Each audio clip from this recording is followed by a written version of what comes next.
Who's wrong and who's wronger? In this corner, followed by millions, James the Exploding Unicorn Breakwell.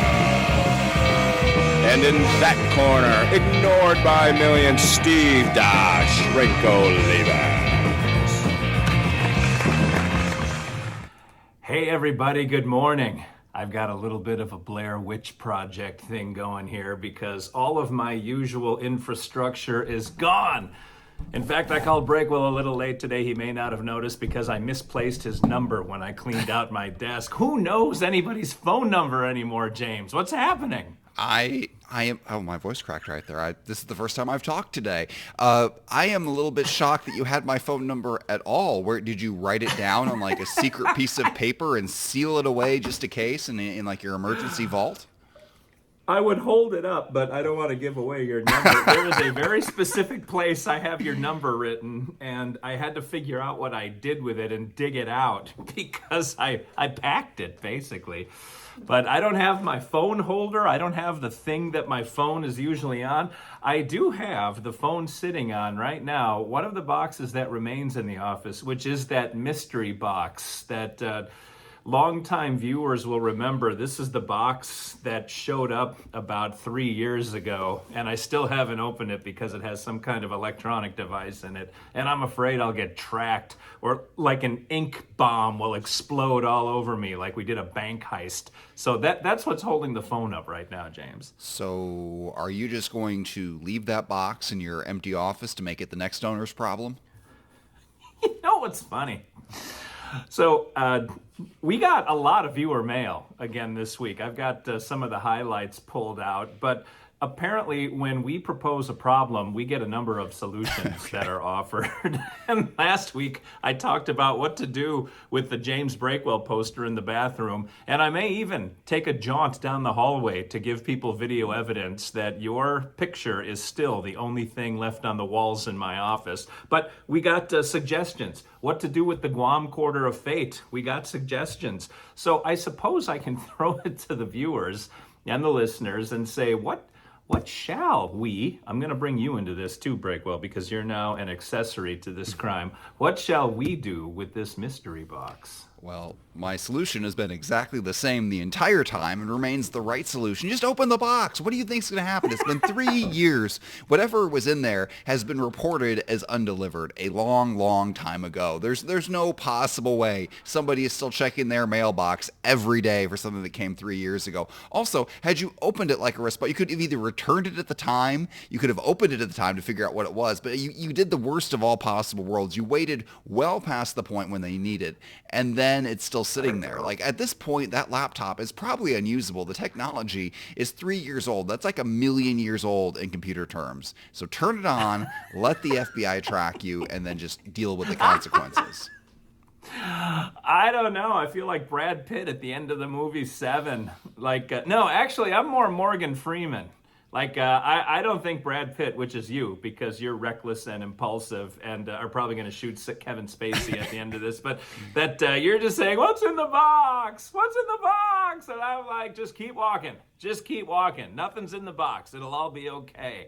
And maybe I will leave it here and just let the whatever merry maids or whoever comes in for the landlord to clean up after I leave, they can deal with it. I don't know. I may take the coward's route, James. You do realize that if you leave this box in there, first of all, you're going to get fined for not cleaning out your office. Then they're just going to send the box to you at your new location. Because they're going to assume you are the owner of the box since you have had possession for 3 years. You can't just abandon property in a rental unit. They're gonna think it's yours. There is a connection. Like, what in your mind is the worst thing that's going to happen if you open this box? Like, walk me through this scenario in Steve World.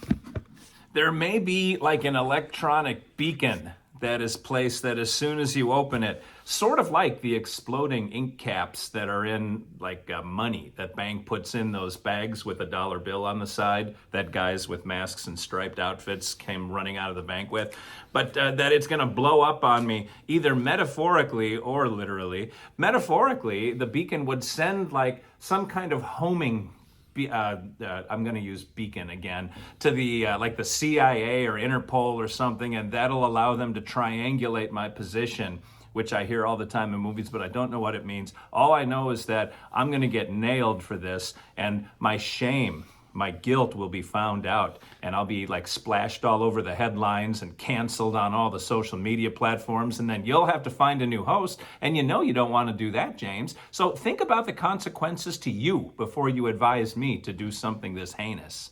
Okay, so presumably this laptop has a rightful owner, correct?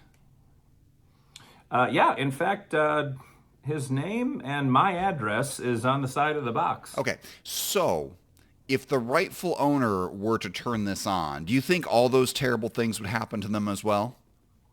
Well, because the rightful owner didn't receive it, the manufacturer of this thing flipped the switch at HQ, and that activated the beam. Otherwise, if it would have landed in the correct nest, it would have been fine. But now we need to track this thing down and spare no expense in mobilizing all available resources to do it. You remind me of someone else in my life. It is story time, someone you Steve. like? It's Okay. and you don't know this story, of course, 'cause you don't read my newsletter with any regularity. No. But I had a friend a while back who had a bat in his house. And because the bat didn't bite him, he closed it in a spare bedroom. But he closed it in there, and it took animal control days to get out there. By the time they got out there, they couldn't find it. But they said, it's been days. This thing surely, if it's in there, is dead because it's been days without food and water. This was months ago. My friend, this entire time, has kept this door closed. He just opened it yesterday. And I want to say the bat incident was in July. A bat that couldn't live 2 or 3 days without water. He left his door closed for what month? It's 3 months to make sure it was dead. He is living his life in fear. Also because the bat was there, just in case it bit him in the dark, he went and had to get round after round after round of rabies shots. That's you, Steve. That's you getting unnecessary rabies shots, leaving your spare bedroom door sealed closed to make sure the dead thing is really, really dead. Is that how you want to live your life? Do you want to be closed bedroom door, rabies shots guy? Or do you want to be bold, exciting, open the package guy and come what may? You know what's ironic about you telling that story and somehow looping me in and thinking that I'm the same? This door has been open the entire time, James, so I'm nothing like your friend. But Revolver 1701 wrote, I figured out that these podcasts are really Dr. Steve YouTubing his therapy sessions with Mr. Breakwell. Wait, which of us is the therapist and which of us is the patient? That was the point. I figured it was you receiving therapy, but now you're trying to talk me through this anxiety-provoking event, and I realize perhaps Revolver had our roles reversed, and it's you therapizing me. I am clearly the most well-adjusted person, not in the world, not even in this house, but definitely on the screen right now. So yes, the therapy is going that direction. It's me talking you through disaster after disaster after disaster, and then asking, how did that make you feel? And do you think that was really a good idea? And now what are you going to do the next time? And of course, the next time you do the exact same thing, which is how the therapy industry stays in business. All I'm saying is this box. And a few minutes ago, I pulled the camera back and showed a quick glimpse of the box. This box may remain as a permanent part of this office suite because I don't know if I have not just the courage, James, but the audacity to assume whatever's in the box is mine. I'm going to laugh when it actually is for you. This entire time, it's something you ordered and forgot about. They got the name on the package wrong with the address right. Something you probably long ago reported as undelivered and got a second copy of. And now, for fear, because of the fear that is consuming your life, you have needlessly left in the box. Like, what else in your life have you left closed? What other doors are you afraid to open? James, I don't just open doors, I kick them down. That's what kind of guy I am. In this case, though, mail fraud is a felony, James.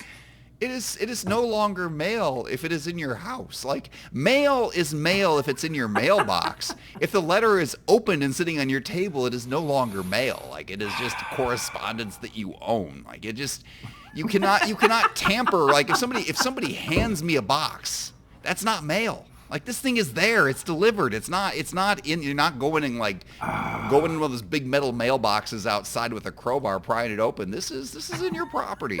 And what do you think? Okay, and this is worse than the guy dumping the couch on the side of the road. So you have decided this is an unsolvable legal and ethical dilemma. And rather than doing anything about it, you're going to leave it to the next person who, if it is truly as terrible as you say, if the consequences of opening it are as catastrophic as you allege, you're just dumping them on the next person. Yeah. May God have mercy on their souls. Yes. Yes. Wow. I have no qualms about that, James, because they then come to a moral crossroads. And they can decide whether to leave it for the next person moving in, or take it for themselves, possibly sell it on Facebook Marketplace, maybe just throw it in the dumpster out back. I don't get into other people's business, so I won't speculate. Well, I am glad that in the last 2 years since we've had this conversation, you have made no progress as a human being. Your emotional maturity remains exactly where it was before, and you remain paralyzed by fear. Because if there's one thing this podcast is about, it's about not growing emotionally. So with that said, let's kick it to the listeners and see what damage they want to do to us. Before I read this first one, and Revolver 1701, he wrote a bit of a tome to us, so I've had to truncate and divide. But are you familiar with the work of H.P. Lovecraft? Yes, I am. All right. You have probably, now I have only listened to things about H.P. Lovecraft. I've never read. So you are probably familiar with what the one of his main antagonists' names, and I'll get to it as it's embedded in the listener mail here. But you've probably seen it written. I've never seen it written, so I had to look up how to pronounce it, and then I thought, oh, I know that word. I could pronounce it. But we'll get to it in a second. Is it the Cthulhu? Intro. It is. It is, James. He only has one character. Well, that's probably true. But I didn't know how it was spelled. I have just heard it Cthulhu. But it's spelled very strange. But here's what Revolver opened with. We need Dr. Steve. Or I'm sorry, we need more Dr. Steve. And I thought, I'm starting to like this guy. And then I read what he wrote. Because he talks about Desolation Ranch. I think, even though he spelled Cthulhu correctly, he misspelled rattlesnake. Desolation Ranch, where I'm certain that Cthulhu will next be manifested, and in fact, might be buried in that mysterious grave on his property. Well, that is true. Also, I'm impressed that for you, a sentence is a tome, so we now know about your reading tolerance, which is informative. Oh, no, he's the one that talked about the therapy session, too, James. Okay, so 2 sentences. Okay, we got it. We know your limits. Breakwell, there was more. I could only write so much before. It's like early in the morning here. I got up at 2:15 today. I keep getting up earlier and earlier, and I've been busy every minute of every day for the last month. Why do you even go to bed? Why don't you just stay up? Like, if I had to get up at 2:15 for a flight, rather than going to bed at 11, I would just stay awake and sleep on the plane. I will go to bed, sleep a couple hours, and still sleep on the plane. That is the beauty of alcohol in the morning. Get to the next listener. Speaking of low usage words, I have never seen nor probably know how to pronounce this word, but Skyfire 848 writes, this is about what to do with the Breakwell poster. Skyfire writes, I can't wait for the eventual art history lesson as Steve describes the iconography of the James poster. Ooh. I don't know what iconography is. Well, it's clearly a refined and sophisticated art worthy of greater discussion in the higher institutions of artistic learning. So we are on the same page there. My image is a gift to the world and definitely a gift to your garage, where you will certainly build the shrine I have requested. Well, Jacqueline Schmidt 4703 has something to say about that, James. Ooh. She says, I think you should send it to James as if it is a shrine. It's the only proper way to do it. You can't mail a shrine. A shrine exists in a place. You can mail the pieces of a shrine. Are you going to go and scoop up the shrine at Lourdes and just mail it? It's like mailing a room. You can't do it. Are you comparing your image to that of the Virgin Mary, James? Oh wait, was it Jesus on that? Was it Jesus or the Virgin? The Virgin Mary, I thought, appeared at Lourdes, didn't she? You know what? I've got a whole lineup of jokes here, and I'm just going to skip them all. We're just going to move on.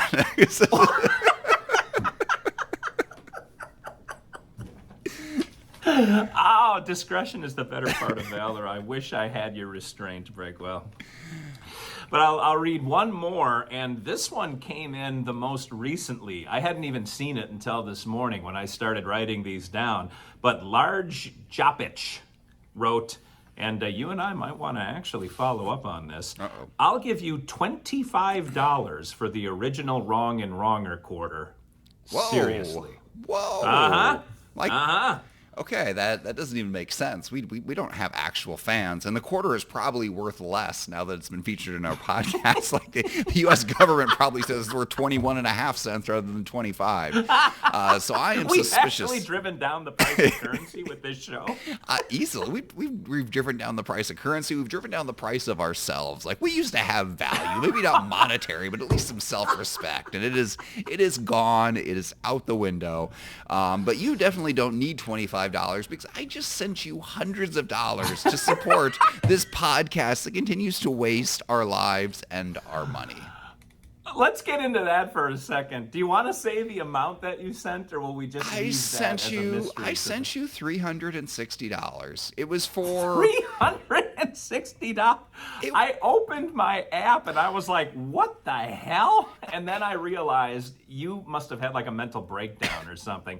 Tell me your thought process here, Breakwell. It's $15 a month, and like I had to go back to my last invoice, which was from like a lot of months ago, and I had to go. And then I started counting forward. I had to count all my fingers and all my toes. And then I realized if I paid up today, then like in 8 days I was going to be behind again. And I said no.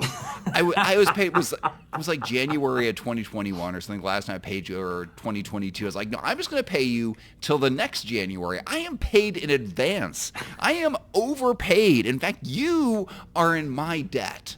And I hope you enjoy that feeling. Oh my God. Well, that's not exactly what you wrote in the memo line, but it was something far more crude and insulting than that.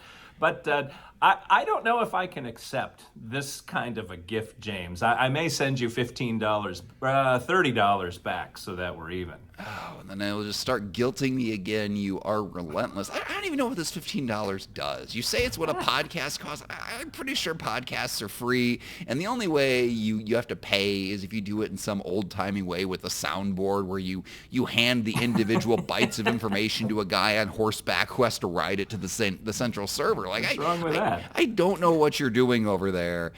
My end of the process over here, all this video editing I do that would cost hundreds of dollars if we paid a skilled editor or even a regular editor with no skills to do, that part is all free. Also, I have never asked for any compensation for all of the programs I bought so that I could do this for free. Because they say it's very free, but there were some startup costs there, all borne by me without request for reimbursement. I believe if people replay last week's episode, I literally said the words, don't worry about it. And then later that day, in my mail, actually the carrier pigeon brought it over to me, and showed me how to use PayPal. But that showed up in my mailbox, and it was confusing at first. Like I thought, how the heck? I didn't know who paid me or if I had like some royalty payment from somewhere. And then I read the memo and I thought there's really only two people who could have written a memo like that. And one is Satan. So usually I get like a direct email from them. It had to be Breakwell, and it was you. I sent it through PayPal. It had my name on it. Yeah, that's not, I don't know what that's not confusion the way is. it shows up at first. See, when I get a payment and I run all of my business through that account, there is a giant number of how much is in the account, and then you have to kind of scroll down for the activity, like what happened when from who. And so I just saw the number at first, and my eyes spun like slot machines, and then I thought about going out and buying a nice car or maybe booking a nice trip. And by then, Mrs. Steve already sucked it out of my account, and it was zeroed out again. But I do thank you, James, for that generous bookkeeping, I suppose. I had no idea where we were at, and now I do. Well, you definitely wanted the money. So when you said, you can say, don't worry about it and mean it, or you can say, oh, don't worry about it with like a martyr sigh, like, oh, I will be broke without it, but don't you worry. I will bear the burden all by myself for my poor hosting decisions. Like I heard it in your voice, and then I did the worst thing possible. I said I would pay you, and I am a man of my word, and I will betray you all day long, but I will not betray myself. When I say something, I mean it, and you got paid. And now we have the funds to keep going, which disappoints us both. I'm fairly certain you still owe me $1 from a bet that we made a year and a half or 2 years ago. One of the old timers is probably going to remember and write it in this week. There is... I am paid up for all debts. There's no way I can send you $360 and have you say I still owe you $1. Well, the first time you lost $1, you sent a greenback dollar bill in the mail to me, which we are also advised against doing, sending cash in the mail. Man, you live on the edge, my friend. You fly close to the sun. But this, whatever the most recent time was, you didn't. So I still feel a little bit butthurt about that, I gotta be honest. Okay, how much is a stamp? Like 57 cents these days? I think it's 60, to be honest. I spent 60 cents to send $1, plus the cost of the envelope. Yeah, that seems inefficient to me all around. Why don't you deduct $1 from the operating costs, and then I only paid you $359? Just break it up however you want. What would I even owe you $1 for? I've never been wrong about anything in my life, so I can't imagine I could have possibly lost a bet. I remember what I was looking at when we talked about it, but I can't remember. God, I can't remember what it was. It was around the time of Fravis. Ooh. And I can't remember. It was right in that zone, plus or minus a month or so. The Fravis zone. We all remember that fondly. You know, the fact that you can't read and also make up words. It really that is the highlight of this. This isn't a therapy session. This is a linguistic session. This is you confusing future generations by adding lingo that's specific just to this podcast. It will never be used anywhere else. And I hope when future archaeologists come back, the data from this podcast is the one thing they find. I hope they find us as the representatives of like an entire civilization. You know, you go back to ancient Mesopotamia and you find like 2 scrolls or, 2 chipped clay tablets, and like, this is your representative of everything it is. And like, what if those clay tablets were just written by some weird dude nobody liked? Like, what if that'd be like if you came back to today and like the only thing you find is like an old Tumblr post about furries. And you're like, this is it. They worship people dressed up as foxes doing all these weird things. That was their religion. Like, imagine if we were what they found as their example, and they're going and translating, our speech through the lens of Fravis. Like, we could really, really throw off the future's understanding of today. And I'm kind of proud of that. Wow, you have referenced the lens of Fravis. That sounds ancient Mesopotamian, actually. Like a god they worshipped. They built like Stonehenge as a lens to Fravis. That's pretty good. Yeah. Write that down. We're going to use that. It's sad all around. We're disappointed, but we're here. Also, I would like to note that Fravis did not catch on after that podcast. I believe it was never used again by you or any other human being. I have used it, in fact, within the last 2 weeks. I have used it. Give me a context. Use it in the sentence as you might have. I know you don't remember the exact sentence. You don't remember yesterday, but give me a rough approximation. Our receptionist, I think, I don't know what the correct term is anymore. Our receptionist at the office grew up in Brazil, and she's sort of, every time I use a common American idiom, she's like, I don't know what that means. So I threw Fravis into a sentence and pretended like everybody uses Fravis. What's the matter with you? And then I had to explain what it means. And I'm fairly certain, because she does take to heart me teaching her the American way with regard to idioms and sayings and slang, that she probably now believes that Fravis is a real American word, and kids nationwide are using it. Well, as long as you are dead set on ruining her life, you should probably also gift her that box. Say its contents are for her, and then just stand back in a corner and watch and see what happens as they open it. In fact, I don't know why you haven't figured out this solution before. Just pay some kids $1 to open the box for you. You clearly have $1 for me at some point. And then if there is a bomb in there, you're good to go. Only the kid blows up. Well, the kids want cash, and apparently you're a little hard up for that. Hey, before we go, let me walk down the hall with the camera. I have to put the phone down, but I do want to show people, because by the time they watch us next, I will be out of this office. This is the last recording, I think, in this office. What day is next Tuesday? I think the phone will be disconnected by then. But let me walk everyone down the hall, and I'll be right back, Breakwell. You entertain yourself for a moment. All right. We are, let's see, here is the empty waiting room. That room is almost done. As you can see, nothing on the walls in my office, but lo and behold, the Breakwell poster above the open toilet. Now that's some shrine, ain't it? All right, let's get back. File room is empty. Oh, it's a sad, sad day. All right. We are back in, this is Journey 5 Studio, also completely without the 100 pictures on the walls, nothing but James Breakwell left hanging in this office. And James, I might leave you for the next tenant or the Merry Maids also. Oh, sorry, I didn't know you were there. I took a nap. It was a good time. It was honestly my favorite part of this podcast so far. We should probably have more nap breaks in the future. I'm sure our listeners would appreciate that as well. Well, the other thing they'll appreciate is walking us out of here. Keep those cards and letters coming on YouTube. I consider them viewer mail. Breakwell considers them superfluous wastes of time, but I don't know why he hates our viewers. So until we meet again, until we come face to phone and bring you more scintillating conversation and viewer mail and how to spell and pronounce Cthulhu, this is Steve Williams, Dr. Steve for James the Cthulhu Guru. Guru is what you're going for. Say thanks for watching, thanks for listening, and remember, as always, two wrongs can't make a right.